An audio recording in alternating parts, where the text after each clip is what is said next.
ನೀವು ನೋಡ್ತಾ ಇದ್ದಂಗೆ ಹಿಂದೆ ಕಾಣಿಸ್ತಾ ಇದೆಯಲ್ಲ ಡ್ರೈವರ್ ಹೌಸು. ಇದನ್ನ ಏನು ಮಾಡ್ತೀವಿ ಅಂದರೆ, ಈಗ ಹೊರಗಡೆ ತಾಪಮಾನ ಸಪೋಸ್ 22 ಡಿಗ್ರಿ ಅಂದರೆ ಒಳಗಡೆ ಕನಿಷ್ಠ ಪಕ್ಷ 55ರಿಂದ 52 ಡಿಗ್ರಿ ತಾಪಮಾನ ಇರುತ್ತೆ. ಎಕ್ಸಾಸ್ಟ್ ಫ್ಯಾನ್ ಕೂಡ ಒಂದು 2ರಿಂದ 3 ಎಕ್ಸಾಸ್ಟ್ ಫ್ಯಾನ್ ಇನ್ವಾಲ್ವ್ ಮಾಡಿದ್ದೀವಿ. ಈ ನಾವು ವೆಟ್ ಫಾಡರ್ ಅಂದರೆ ಹಸಿರು ಮೇವನ್ನ ನಾವೇನು ತಗೊಂಬರ್ತೀವಲ್ವಾ, 36 ಅವರ್ಸಲ್ಲಿ ಇದು ಕಂಪ್ಲೀಟ್ ಹೇ ಮಾಡಿಕೊಡುತ್ತೆ. ಹೇ ಅಂದರೆ ಕಂಪ್ಲೀಟ್ ಡ್ರೈ ಫಾಡರ್ ಆಗಿ ಒಣಮೇವಾಗಿ ಪರಿವರ್ತನೆ ಮಾಡಿಕೊಡ್ತದೆ. ಯಾಕೆ ನಾವು ಒಣಮೇವಾಗಿ ನಮ್ಮ ಮರಿಗಳಿಗಾಗಲಿ ನಮ್ಮ ಮೇಕೆಗಳಿಗಾಗಲಿ ಮಾಡ್ತೀವಿ ಅಂದರೆ, ಈಗ ಒಂದು ದೊಡ್ಡ ಮೇಕೆ 4 kgಯಿಂದ 5-6 kgವರೆಗೂ ತಿನ್ನೋ ಸಾಮರ್ಥ್ಯ ಇರುತ್ತೆ ಬಿಟ್ಟು ಅಂದರೆ ಹಸಿರು ಮೇವನ್ನ. 4 kg ಹಸಿರು ಮೇವು 1 kg ಒಣಮೇವಾಗಿ ಕನ್ವರ್ಟ್ ಆಗುತ್ತೆ. ಅಂದರೆ ಈಗ ನಮ್ಮ ಮೇಕೆಗಳು 2 kg ತಿಂತಾ ಇದ್ದಾವೆ ಒಣಮೇವು. ಅಂದರೆ 8 kg ಮೇವನ್ನ ನಾವು ಕಂಪ್ರೆಸ್ ಮಾಡಿ ತಿನ್ನಿಸ್ದಂಗೆ, ಅಂದರೆ ಅಷ್ಟು ನ್ಯೂಟ್ರಿಷನಲ್ ಇರೋಂಥ ಫಾಡ್ರನ್ನು ಮರ್ಜ್ ಮಾಡಿ ಹೊಟ್ಟೆ ತುಂಬ ಕುಟ್ಟಂಗಾಗುತ್ತೆ. ನೀವು ಹಸಿರು ಮೇವು ಕುಟ್ಟಾಗ ಸುಮ್ಮನೆ ವಾಟರ್ನ ಫೀಡ್ ಮಾಡಿರ್ತೀವಿ.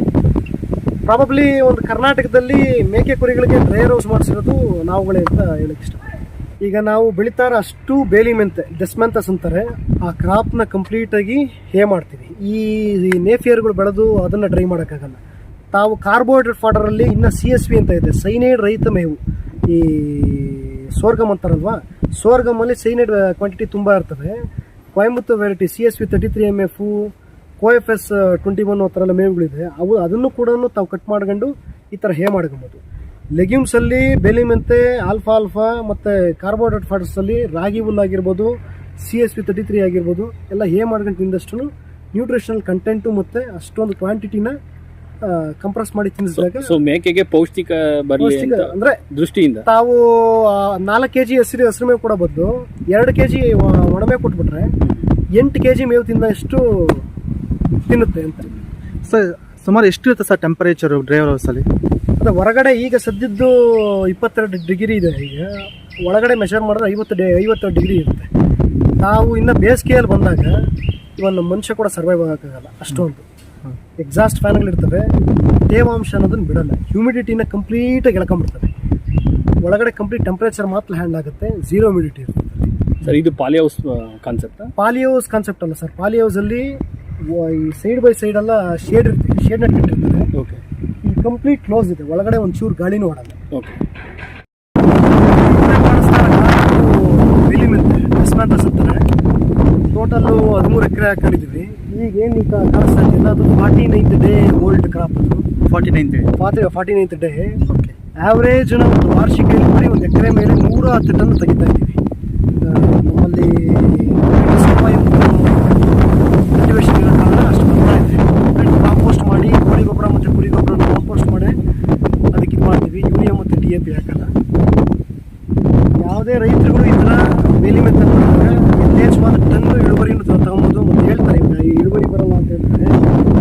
7 ಅಡಿ ಆಗಿದೆ 49, ಅಂದರೆ 49 ದಿನಕ್ಕೆ 6 ಫೀಟಿನ ಮೇಲೆ ಹೋಗಿದೆ. ವಿತ್ ಪ್ರಾಪರ್ ನ್ಯೂಟ್ರಿಷನು ಮತ್ತು ನೀರು ಇಷ್ಟನ್ನು ಅಚೀವ್ ಮಾಡ್ಬೋದು ಅಂತ ನಾನು ಹೇಳೋಕ್ಕೆ ಇಷ್ಟಪಡ್ತೀನಿ. ಸರ್ ಇದೆಲ್ಲ ನಾಟಿಯಲ್ಲಿ ಯಾವ ಥರ ಮಾಡಬೇಕು ಏನಂತ ಸ್ವಲ್ಪ ಮಾಹಿತಿ ಕೊಡ್ತೀರಾ? ಲೆಗ್ಯೂಮ್ಸಲ್ಲಿ ಇದೊಂಥರ ಮಲ್ಟಿಕಟ್ ಫಾಡರ್ ಇದು. ಅಂದರೆ ಒಂದು ಸತಿ ನೀವು ಬೀಜಕ್ಕೆ ಇನ್ವೆಸ್ಟ್ಮೆಂಟ್ ಮಾಡಿ ನೀವು ಬಿಟ್ಟುಬಿಟ್ರಿ ಅಂದರೆ ಯಾವುದೇ ಒಂದು ಕಳೆ ತೆಗ್ಸೋ ಅವಶ್ಯಕತೆ ಇಲ್ಲ, ಯಾವುದೇ ಬೇರೆ ಇದು ಮಾಡೋಂಗಿಲ್ಲ. ಪ್ರಾಪರ್ ನ್ಯೂಟ್ರಿಷನ್ ಮತ್ತು ನೀರು ಕ್ಯಾರಿ ಮಾಡಿಬಿಟ್ರಿ ಅಂದರೆ ವರ್ಷಕ್ಕೆ 110 ಟನ್ನು ನೀವು ಎಕ್ಸ್ಪೆಕ್ಟ್ ಮಾಡ್ಬೋದು. 20ರಿಂದ 22% ಪ್ರೋಟೀನ್ ಇರ್ತದೆ, ಮೈಕ್ರೋ ಮಿನರಲ್ಸ್ ಇರ್ತದೆ. ಲೆಗ್ಯೂಮ್ಸಲ್ಲಿ ಏನೇನು ಇರಬೇಕಾಗಿಲ್ಲ ಹಾಕೋದ್ರಿಂದ ರಿಸಲ್ಟ್ ಕೊಡ್ತಾರೆ. ಸುಮಾರು ಹೆಂಗೆ ಸರ್ ಒಂದ್ಸಲಿ ಕ್ರಾಪ್ ಹಾಕಿದ್ರೆ ಎಷ್ಟು ಸಲ ಕಟಿಂಗ್ಸ್ ತಗೋಬೋದು ಸರ್? ಅರೌಂಡ್ 11ರಿಂದ 12 ವರ್ಷ ಮಿನಿಮಮ್ ನಾವು ಕಟಿಂಗ್ ಮಾಡ್ತಾನೆ ಇರ್ಬೋದು. ವರ್ಷಕ್ಕೆ 8 ಸತಿ ಕಟಿಂಗ್ ತಗೊಬೋದು ತಾವು. ವರ್ಷದ 8 ಸರಿ. ನೀವು 12 ದಿನಕ್ಕೂ ಕಟಿಂಗ್ ತಗೊಬೋದು, 49 ದಿನಕ್ಕೂ ತಗೊಬೋದು, 60 ದಿನ ಆದರೂ ತಗೊಬೋದು. ಟಾಪ್ ಟು ಟೋ ತಿನ್ನುತ್ತೆ. ಕ್ರಾಪ್ದು ಏನು ಬಳಕೆ ಅಂದರೆ ಟಾಪ್ ಟು ಟೋ ತಿನ್ನುತ್ತೆ, ವೇಸ್ಟ್ ಆಗುತ್ತೆ. ಅಂದರೆ ಇವಾಗ 110 ಟನ್ ಬಂತು ಅಂದರೆ ಅರೌಂಡ್ ಒಂದು 3ರಿಂದ 4 ಟನ್ ವಾರ್ಷಿಕವಾಗಿ ವೇಸ್ಟ್ ಆಗ್ಬೋದು. ಬಿಟ್ಟರೆ ನಿಮಗೆ ತುದಿಯಿಂದ ಹಿಡಿದು ಟೋವರೆಗೂ ಕನ್ಸಪ್ಷನ್ ಆಗುತ್ತೆ. ಈ ಮೇವು ನಾವು ಡ್ರೈವರ್ಸ್ 4 kg ಮೇವು 1 kg ಮೇವು ಬರುತ್ತೆ. ಅಷ್ಟು ನ್ಯೂಟ್ರಿಷನ್ ಮೇಂಟೈನ್ ಕೊಡ್ತಾ ಇದ್ದೀವಿ ಸರ್. ನಿಮ್ಮ ಪ್ರಕಾರ ಈಗ ನೇಪಿಯರ್ಗೂ ಈ ಮೇವಿಗೂ ರೈತರಿಗೆ ಯಾವ ರೀತಿ ಅನುಕೂಲತೆ ಇರುತ್ತೆ ಸರ್? ಈಗ ಮಾಡ್ಕೊಳ್ಳಿ ಈ ಮೇವು ಮಾಡ್ಕೊಳ್ಳೋದು ನೇಪಿಯರ್ ಮಾಡ್ಕೊಳ್ಳೋದು ಡಿಫ್ರೆನ್ಸ್ ಏನು ಸರ್? ಡಿಫ್ರೆನ್ಸ್ ಏನು ಕಾಣ್ಬೋದು? ಈ ನೇಪಿಯರ್ ನಾನು ಹೇಳ್ದಂಗೆ ಅಡ್ವಾಂಟೇಜಸ್ ಇಲ್ಲ, ರೈತರಿಗೆ ಅನುಕೂಲ ಇಲ್ಲ. ಬರೀ ಹೊಟ್ಟೆ ತುಂಬಿಸ್ತೀರ ಬಿಟ್ಟರೆ ಅದರಿಂದ ಆಗೋಂಥ ಅನುಕೂಲಗಳು ಯಾವುದು ಸುಮ್ಮನೆ ಕ್ಲೈಮ್ ಮಾಡ್ತಾರೆ. ಪ್ರೋಟೀನ್ ಇದೆ ಅದರಲ್ಲಿರೋದು, complete is a carbohydrate fodder. ಈ ಡಿಸ್ಅಡ್ವಾಂಟೇಜಸ್ ಆಫ್ ನೇಪಿಯರ್ ಹೇಳ್ಬೋದು, ಅನುಕೂಲಗಳು ತುಂಬ ಕಮ್ಮಿನೇ. ಏನು ಡಿಸ್ಅಡ್ವಾಂಟೇಜಸ್ ಅಂದರೆ ನಾನು ಹೇಳ್ತಲ್ಲ, ಆರ್ಚರಿಕ್ಸಿರ ಅಂತ ಒಂದು ಕಾರಣ, ಕ್ಯಾಲ್ಸಿಯಂ ಡಿಫಿಷಿಯನ್ಸಿ ಕಾರಣ ಆಗುತ್ತೆ. ಒಳಗಡೆ ಇರೋಂಥ ಕ್ಯಾಲ್ಸಿಯಂನೆಲ್ಲ ಅಬ್ಸರ್ಪ್ಷನ್ ಆಗಿ ಈ ಕಾಲು ಕುಂಟ ಬರೋದು, ಕಾಲು ಬಿದ್ದೋಗ ಅಂತ ಇದು ನೇಪಿಯರಲ್ಲಿ ಸರ್ವೇ ಸಾಮಾನ್ಯ, ಯಾವುದನ್ನು ರೈತರು ಬಳಸೋದು. ಈ ಬೇಲಿ ಮೆಂತೆ ಅಂತ ಬಂತು ಅಂದರೆ ಈಗ ನೇಪಿಯರ್ ನೋಡಿ ಎಲ್ಲ ಮ್ಯಾನ್ ಕೈಂಡ್ ಇನೋವೇಷನ್ಸ್ ಅವೆಲ್ಲ ಎಲ್ಲರೂ ಯಾರು ಅಂದರೆ ಸೈಂಟಿಸ್ಟ್ಗಳೆಲ್ಲ ಕಂಡುಹಿಡಿದಿರೋ ಅಂಥದ್ದು. ಇದು ಮ್ಯಾನ್ ಕೈಂಡ್ ಇನೋವೇಷನ್ಸ್ ಅಲ್ಲ. ಈ ಜಗತ್ತುಟದಾಗಿಂದ ಈ ಥರ ಗಿಡಗಳು ಕಾಡುಗಳಲ್ಲಿದ್ದಾಗ ಒಂದು 20 ವರ್ಷದಿಂದ ಅದನ್ನೆಲ್ಲ ಐಡೆಂಟಿಫೈ ಮಾಡಿಬಿಟ್ಟು ಇದೊಂದು ಫಾಡರ್ ಅಂತ ಇದು ಮಾಡಿದ್ದಾರೆ. ಇದರ ಅನುಕೂಲ ಅಂದರೆ ಕಂಪ್ಲೀಟು ರಿಚ್ ನೈಟ್ರೋಜನ್ ಇರೋ ಕಾರಣ, ಪ್ಯೂರ್ ಪ್ರೋಟೀನ್, ಮಿನರಲ್ಸು, ಚಿಲೇಟೆಡ್ ಮಿನರಲ್ಸ್ಗಳು ಅಂದರೆ ಟ್ರೇಸ್ ಮಿನರಲ್ಸ್ ಬೈಂಡೇ ಇದೆ ಇದರಲ್ಲಿ. ಮತ್ತು ಟನ್ನೇಜ್ ಲೆಕ್ಕ ಹಾಕೊಂಡ್ರು ಹಾಫ್ ಆಫ್ ದ ನೇಪಿಯರ್ ಏನು ಟನ್ನೇಜ್ ಬರುತ್ತೆ ಇದರಲ್ಲಿ ಎಕ್ಸ್ಪೆಕ್ಟ್ ಮಾಡ್ಬೋದು. ಖರ್ಚಿಲ್ಲ, ಪದಿ ಸರಿ ಟಿಲ್ ಮಾಡಬೇಕು, ಉಳಬೇಕು ಅನ್ನೋ ಖರ್ಚಿಲ್ಲ. ಈ ಪ್ರಕ್ರಿಯೆಯನ್ನು 11 ವರ್ಷ ಮಾರ್ಕೆಟ್ ಮಾಡಿಬಿಟ್ಟು ಮಾಡ್ತಾರೆ. ಖರ್ಚಿಲ್ಲದೆ ತಗೊಳ್ಳೋಂಥ ಇದು ಅಂತ ನಮಗೆ cost of production with labour ಅಲ್ಲಿ ಟ್ರಾನ್ಸ್ಪೋರ್ಟೇಷನ್ ಎಲ್ಲ ಸೇರಿ 60 to 70 ಪೈಸೆ ಬರ್ತಾ ಇದೆ ಅಷ್ಟೇ ಈ ಒಂದು ಕೆಜಿಗೆ. ರೈತರಿಗೆ ತುಂಬ ಅನುಕೂಲ ಅಂತ ಹೇಳ್ತಾರೆ. ತುಂಬ ಅನುಕೂಲ. ಈ ಹಸುಗಳು ಡೈರಿ ಆಗಿರೋರು ತುಂಬ ಅವಶ್ಯಕವಾಗಿ ಹಾಕಬೇಕಾಗಿರೋಂಥ ಮೇವಿದೆ. ಹಸುಗಳು ಬೆದೆ ಕರೆಕ್ಟಾಗಿ ಬರ್ತಾ ಇಲ್ಲ, ಹಾಲು ಇಳುವರಿ ಚೆನ್ನಾಗಿರ್ಬೇಕು. ಈಕ್ವಲ್ ಟು ಕಾನ್ಸಂಟ್ರೇಷನ್ ಫೀಲ್ಡ್ ಲೆಕ್ಕ, ಅಂದರೆ ಇಂಡಿ ಬೂಸದ ಲೆಕ್ಕದಾಗೆ ಮೇವಾಗಿರೋದು. ಸರ್ ಇದು ಯಾವ ರೀತಿ ಸರ್ ನಾಟಿ, ಇದು ಸಸಿನಾ ಅಥವಾ ಇದಕ್ಕೆಲ್ಲ ಕಡ್ಡಿ ಯಾವ ಥರ ಸರ್? ಇದು ಬೀಜ ಬರುತ್ತೆ ಸರ್, ಎಕರೆಗೆ 8 kg ಬೀಜ ರೆಕಮೆಂಡೇಶನ್ ಮಾಡ್ತಾರೆ. ತಾವು ಸೀಡ್ ಟ್ರೀಟ್ಮೆಂಟ್ ಮಾಡ್ಕೊಬೇಕಾಗ್ತದೆ. ಸೀಡು ಹಾರ್ಡನ್ ಇರ್ತದೆ, ಬಿಸಿನೀರಲ್ಲಿ ಓವರ್ ನೈಟು ಬಿಸಿನೀರಲ್ಲಿ ಸೋಕ್ ಮಾಡಿದಾಗ ಸೀಡ್ ಬಲ್ಜಾಗಿ ಮತ್ತೆ ಮರಳಲ್ಲಿ ಮಿಕ್ಸ್ ಮಾಡಿದ್ರೆ ದೈವ ಬೇಯಿಸಬೇಕು. ಸರ್ ಇದು ಸುಮಾರು ಎಷ್ಟು ಅಡಿ ಬೆಳಿಬೋದು ಸರ್? ಇದು ಬಿಟ್ಟರೆ ಒಂದು 8 ರಿಂದ 10 ಅಡಿವರೆಗೂ ಬೆಳೆಯುತ್ತೆ. ಅಷ್ಟು ಅವಶ್ಯಕತೆ ಇಲ್ಲ, ಕಾಂಡ ದಪ್ಪ ಆಗಿರೋ ಕಾರಣ ಬಿಟ್ಬಿಡ್ತದೆ. ತಾವು ಅರೌಂಡ್ 52 days ಒಳಗಡೆ ಕಟ್ ಮಾಡ್ಕೊಂಡ್ರೆ ಲೀಫಿ ಅಂದರೆ ಎಲೆಗಳ ಅಂಶ ಜಾಸ್ತಿ ಇರ್ತವೆ, ಪ್ರೋಟೀನ್ ಕಂಟೆಂಟು ಜಾಸ್ತಿ ಇರ್ತವೆ ಮತ್ತು ಮೃದುವಾಗಿ ತಿಂತವೆ ಎಲ್ಲ. ಸರ್ ಈಗ ಇದನ್ನು ಕೂಡ ಚಾಪ್ ಕಟಿಂಗ್ ಮಾಡಿ ಕೊಡಬೇಕಾ, ಡ್ರೈ ಮಾಡಿ ಅಥವಾ ಕಂಪ್ಲೀಟಾಗಿ ಚಾಪ್ ಕಟ್ ಆಗಬೇಕು? 4 mm ಸೈಜಲ್ಲಿ ಕಟ್ ಆದಾಗ ಮಾತ್ರ ಅವೆಲ್ಲ ಕಂಪ್ಲೀಟ್ ಕನ್ಸಂಪ್ಷನ್ ಆಗೋದು. ತಾವು ಎಷ್ಟು ಉದ್ದ ಆಗುತ್ತೋ ಚಾಪಿಂಗು ಅಷ್ಟು ಬಿಡ್ತಾ ಹೋಗ್ತವೆ. 4 mm ಇಲ್ಲ 8 mm ಸೈಜಲ್ಲಿ ಕಟ್ ಮಾಡಿದಾಗೆ ಕನ್ಸಂಪ್ಷನ್ ಚೆನ್ನಾಗಿರುತ್ತೆ, ವೇಸ್ಟ್ ಇಲ್ಲದೆ ತಿಂತವೆ. ಸರ್ ಇದು ಡೈಜೆಸ್ಟಿವ್ ಪರ್ಸ್ಪೆಕ್ಟಿವ್, ಈಗ ಗೋಟ್ಗಾಗಲಿ ಯಾವುದೇ ನೀವು ಹೇಳ್ದಂಗೆ ಹಸುಗಾಗಲಿ ಹೇಗೆ ಸರ್ ಇದು ಯಾವ ರೀತಿ ಸರ್? ಅದಕ್ಕೂ ಬೇರೆ ಹೇಳ್ತಾರ ಕಾರಣ ಈ ಅನಿಮಲ್ಗೆ ಫೀಡ್ ಪೆಲೆಟಬಿಲಿಟಿ ಅಂತ ಇರುತ್ತೆ, ಅಂದರೆ ಇಷ್ಟಪಟ್ಟು ತಿನ್ನೋ ಅಂಥದ್ದು.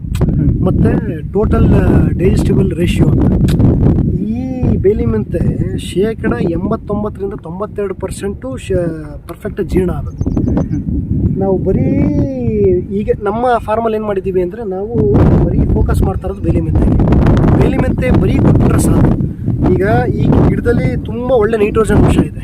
ನೈಟ್ರೋಜನ್ ಅಂಶ ಡೈಜೆಸ್ಟ್ ಆಗಿ ಮೇಕೆ ಕುರಿಗಳಿಗೆ ತಲುಪಬೇಕು ಅಂದರೆ ಅದು ಫಾಸ್ಫರಸ್. ಅದಕ್ಕೋಸ್ಕರನೇ ನಮ್ಮಲ್ಲೇ ನಾವು ಉತ್ಪಾದನೆ ಮಾಡ್ತಾ ಇರೋದು ಮಿನ್ ಮೋರ್ ಅಂತ ಒಂದು ಪ್ರಾಡಕ್ಟು ಇದು ಮಾಡಿದ್ದೀವಿ. ಅದರೊಳಗಡೆ DCP ಇದೆ, ಮೇಯ್ನ್ ಬೇಕಾಗಿರೋದು DCP minerals, vitamins, amino acids ಇವೆಲ್ಲ ಇಷ್ಟು ಒಂದು ಕಾನ್ಸಂಟ್ರೇಷನ್ ಮೂಲಕ ಹೋಗೋ ಕಾರಣ ಏನು ನೀವು ಮೇವು ಕೊಡ್ತೀರಾ ಮಾಂಸ ಆಗಿ ಹಾಲಾಗಿ ಪರಿವರ್ತನೆ ಆಗಿ ಒಳ್ಳೆ FCR ಬರುತ್ತೆ, ಫುಡ್ ಕನ್ವರ್ಷನ್ ತುಂಬ ಚೆನ್ನಾಗಿದೆ.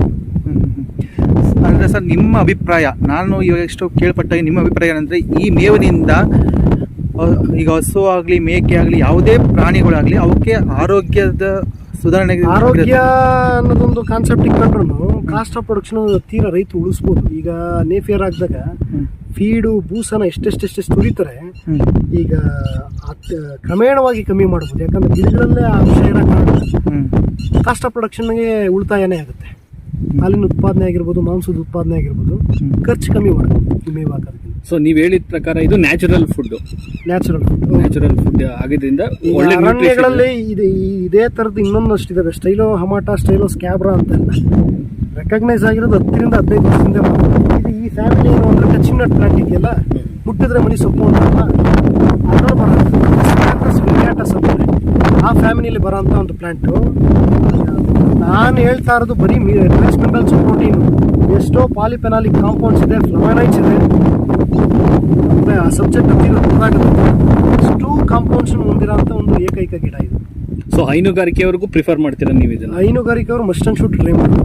ಹೈನುಗಾರಿಕೆ ಗುರಿಯಾಗಿರೋರು ಮಸ್ಟ್ ಅಂಡ್ ಶುಡ್ ಇದನ್ನ ಮೇವು ಹಾಕೊಂಡಾಗ ಸೊ ಅವ್ರಿಗೆ ಒಳ್ಳೆ ಹಾಲು ಇಳುವರಿ ಬರುತ್ತೆ. ಹಾಲು ಇಳುವರಿ ಆಗಿರ್ಬೋದು, ಹಾಲಿನ ಕ್ವಾಲಿಟಿ ಆಗಿರ್ಬೋದು. SNF ಏನು ಅಬ್ಸರ್ವ್ ಮಾಡ್ತಿರಲ್ವಾ, SNF ಕೂಡ ಇನ್ಕ್ರೀಸ್ ಆಗುತ್ತೆ ಇದರಲ್ಲಿ. ಸುಮಾರು ಫಾರ್ಮ್ಗಳಲ್ಲಿ ತಾವು ಅಬ್ಸರ್ವ್ ಮಾಡ್ಬೇಕಾಗಿತ್ತು, ಷಡ್ಗು ಬಂಡವಾಳ ಹಾಕ್ಬಿಡ್ತಾರೆ. ಮತ್ತೆ ಮೇನ್ ಬ್ಯಾಕ್ ಬೋನ್ ಅಂದರೆ ಫಾಡರ್ ಡೆವಲಪ್ಮೆಂಟ್. ಯಾರು ಬ್ಯಾಕ್ ಸ್ಟ್ರಾಗ್ ಇರ್ತಾರೆ ಆ ಫಾರ್ಮ್ ಪರ್ಫೆಕ್ಟಾಗಿ ಕಟ್ಟಿರ್ತಾರೆ ಅಂತಲೇ. ಮೇಕೆ ಫಾರ್ಮಲ್ಲಿ ತಾವು ಅಬ್ಸರ್ವ್ ಮಾಡಬೇಕಾಗಿರೋದು ದಿನನಿತ್ಯ ಬೇಕಾಗಿರೋದು ಖರ್ಚು ಒಂದೇ, ಮೇವುದು.